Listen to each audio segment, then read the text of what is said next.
Hey, what's up everybody? Hammerheart Metal Reviews here once again, doing another discography countdown for you today. And today we are going to be talking about the French legends Deathspell Omega. So if you've never heard of these guys before, they play a very unique style of like avant-garde black metal. Maybe started out more in the traditional black metal kind of phase, then started experimenting a lot more, and they put out a trilogy of albums that are just like next level. Very much the benchmark when it comes to modern day avant-garde type experimental black metal. Yeah, that trilogy was called the Metaphysical trilogy, and it really like turned black metal on its head at the time that these albums were released. Really experimental and progressive, very complex song structures and riffing. Wasn't too much out there at the time that sounded like this. There maybe is some other stuff these days that have tried to emulate this Deathspell Omega sound. Maybe at the time another band in a similar vein, like they don't sound the same, but maybe they get grouped together as like experimental black metal bands. Would be Blutos Nord, also from France. Like, they definitely sound different, but another band that not afraid to try different things with each album.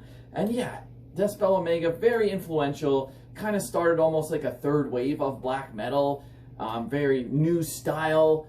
And yeah, I'm gonna go through all their albums from my least favorite down to my favorite. They did just kind of surprise release a brand new album last week. There wasn't much lead up to it. It was announced like a few days before it was coming out. So that album's titled The Long Defeat. So I'll be including that in my discography ranking. They do have 8 full lengths. They also have a handful of really solid EPs. I'm not including the EPs on this list because I'm just including the full lengths. But yeah, some of those EPs are absolutely stellar. Like, just because I'm not talking about them today doesn't mean you shouldn't go listen to them, especially like Kenos and Drought. Definitely really solid EPs that you should go check out. So all in all, since the beginning, they've had guitar player, principal songwriter Hasjarl, probably mispronouncing that, but his guitar work is just like really awesome, really stand out, and also Chaos on bass. And for black metal, the bass really actually stands out. You can hear what's going on, and it's not just simple stuff. It's really technical and really awesome. First 2 albums, they had a guy named Shaxol on vocals, and then after that, it was Miko Aspa doing vocals. So I know there's a lot of controversy around him in particular.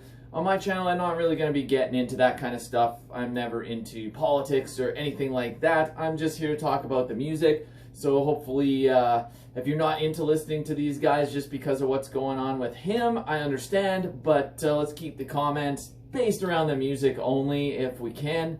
And anyways, let's just get right into this. So coming in last, my least favorite Deathspell Omega album is actually their debut from 2000, Infernal Battles. So it's not like this is a bad album by any stretch. I just really don't find it too interesting compared to other stuff that they've done. This is just like simple raw black metal, very bad production, but there's nothing really to stand out on here. Like, it's kind of unremarkable, I guess I would say. It's just basic. I don't really go back to this album too often. If I want to listen to black metal in this style, there's just so much better stuff that was done earlier than this. This kind of emulates like second wave Norwegian stuff, but maybe just not as well as that. So yeah, this was an easy choice for me to come in last place. Highlight song on here, Drink the Devil's Blood, which is pretty good. They actually did redo that song a couple albums later. The redone version is better. But yeah, all in all, very easy choice for me for coming in last place. Up next at number 7, probably no surprise based on what I put last, I'm putting their sophomore album in 7th place from 2002, Inquisitors of Satan. So I do find this one a slight step up from the debut in pretty much every way. The songwriting improved, the production got better. Still not necessarily that standout compared to some other black metal albums in the same style, but it kind of had some hints of things to come. Favorite track on here is probably Desecration Master. It's a pretty solid one. But all in all, another album that I just don't go back to a ton. It's not terrible by any stretch. I don't want to completely hate on it. But if I'm going to go listen to Deathspell Omega, these first 2 albums are probably not the ones that I'm going to be going to grab. So now let's get into better stuff. This is where it got pretty tough because these next 6 albums I all enjoy. So coming in 6th place from 2016, I'm going with the Synarchy of Molten Bones.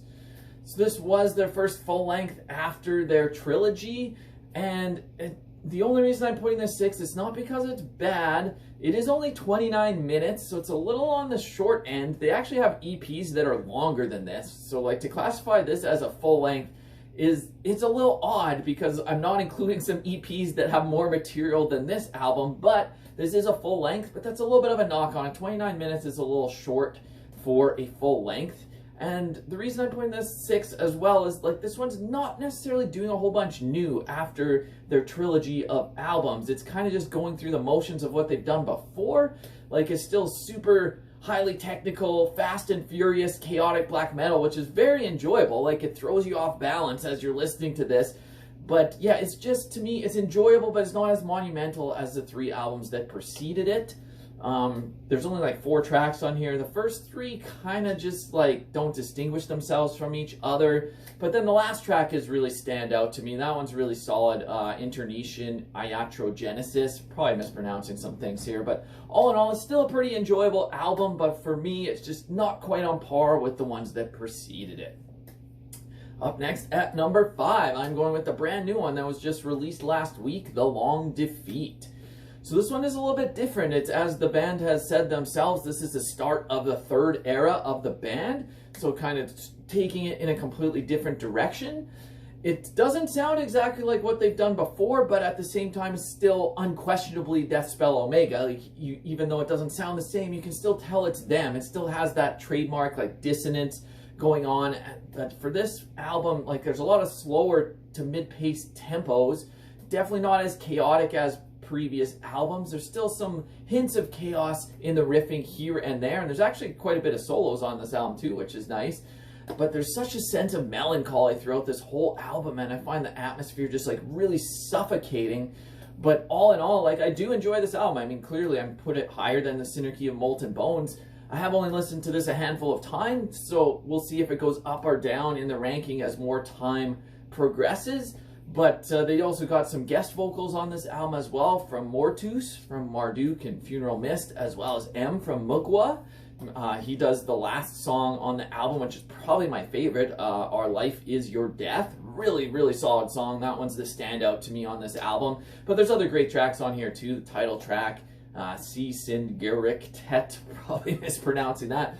But all in all, I don't think this album is necessarily on par with their best, but it's a worthy addition to their catalog, and it's definitely one that I'll be going back to revisit throughout this year and get some additional listens in on it, because I do think it's a solid album.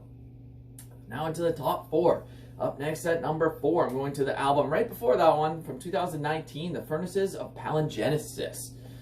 So this one, compared to the albums that were before it, it's a little more song-driven in basis. Like, once I start talking about the other 3 albums, those ones are more like a concept as a whole, need to be listened to from start to finish. This one, you could pick out some individual songs, and like the songwriting, it varies a little bit from song to song, but I think that's a good thing as well. This is another one that's got a like great sense of melancholy throughout, but it's also just filled with so much anger and contempt. It's still got that really hypnotic riffing style, maybe a little slightly less chaotic than the 3 albums that preceded it, with some slower and mid-tempo stuff again. I don't think it's as slow or mid-tempo as The Long Defeat. They did it even further on their newest album. But this album, I really enjoy it. It's got such a dark atmosphere, just really solid stuff. Best songs on here, The Fires of Frustration, Ad Arma, Renegade Ashes. Like, all in all, very solid, enjoyable album. That's why it's in number 4. Now into the top 3. This is where it gets really tough for me. These are the Metaphysical trilogy of albums. It's very difficult, probably depending on the day, which one I would put in which spot, because these are all just really absolutely killer albums. If you've never heard Deathspell Omega before, definitely go listen to these 3 albums at least, because they're all like monumental in black metal. So for today, coming in 3rd, I'm going with the first album in the trilogy from 2004, Si Monumentum Requires Circumspice, or SMRC, I will just say for abbreviation, because I'm probably mispronouncing that. And yeah, we'll just go with SMRC. So this one is, like I said, it's the start of the conceptual trilogy. It's got such a creepy atmosphere on here. It's really complex and grand in scope. There's even a lot of like chanting, which gives it like this church-like feel. but in an evil way. And it's very unconventional song structures, and this is where they started bringing in so much dissonance to kind of build their trademark sound.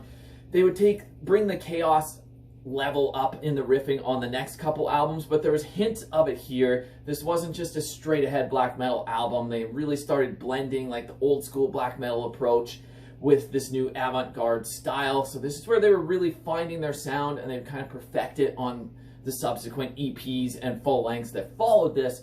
But yeah, this whole album is great. There's even some really great like atmospheric interludes as well.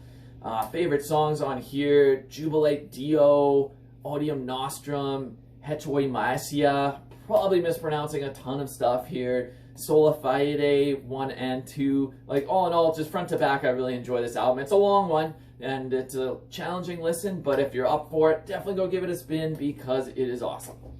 Now into the top 2. So up next at number 2, I'm going with the album that preceded, sorry, not that preceded it, that followed it, from 2007, Fas Ite Maledicte and Ignium Aeternum. So yeah, this one is kind of like the groundbreaking album, almost genre defining. It's just like pure musical chaos, really obscure riffing style throughout this whole album. Overall, like very dissonant, terrifying atmosphere. And it's just like, it's brutal noise, but it's calculated and technical. And it's just like, it's a swirling mass of sound, but it works. Like, they know what they're doing. It's not just a mess. It might sound like that on first listen, but if you take your time with this album and digest everything, it's so technical and amazing. I don't know how they wrote this. There's even like some jazz influence in there as well. And like I was saying before, this is an album that's definitely made to be listened to from front to back. You're not going to just pick out an individual song and go listen to it. Like, these are made to listen to as a whole. I will say my favorite tracks are probably The Shrine of Mad Laughter and A Chore for the Lost. But once again, you got to listen to this album as a whole. This one easily could have been number 1. For today, I'm putting it number 2. But that's just because I think number 1 for me edges it out by a slight hair. That is, of course, the follow-up to that album from 2010, Paracletus. So this one, compared to Fas, it does have a little more melody throughout. It might be a little more, I don't want to say accessible, because these albums are definitely not accessible, but it's a little bit easier to digest rather than this like complete chaos. But that being said, like, there is still just a maelstrom of technical, relentless riffs on this album. Once again, it plays like one long piece rather than 10 individual tracks, but it all just flows seamlessly. There's a lot of really nice melodic passages here as well. Like, the underlying melody on this album is really what tipped the scale for me to put this one at number 1 instead of number 2. It's within those melodic passages, it just then like goes back and forth with like this hellish frenzy of furious black metal. The drumming is insane on this album. I don't know if it's programmed or if it's an actual drummer. If you know that, definitely let me know down below. I know they're very secretive with all their stuff, so hard to say. But yeah, I feel like on this album they kind of hit their creative peak, possibly. There's just so many unique melodic parts on this album. Once again, I'll pick a few favorite songs, but really, you gotta listen to this as a whole. But Wings of Purgation, Malconfort, Phosphine, those are some highlights for me. But yeah, anyways, these are just my opinions as usual. Love to get your thoughts down below. What's your favorite Deathspell Omega album? What did you think of the new one, The Long Defeat, that was just released? And yeah, just give me your thoughts, give me some comments down below. And until next time, give me a like, give me a subscribe. Hammerheart Metal Reviews, out!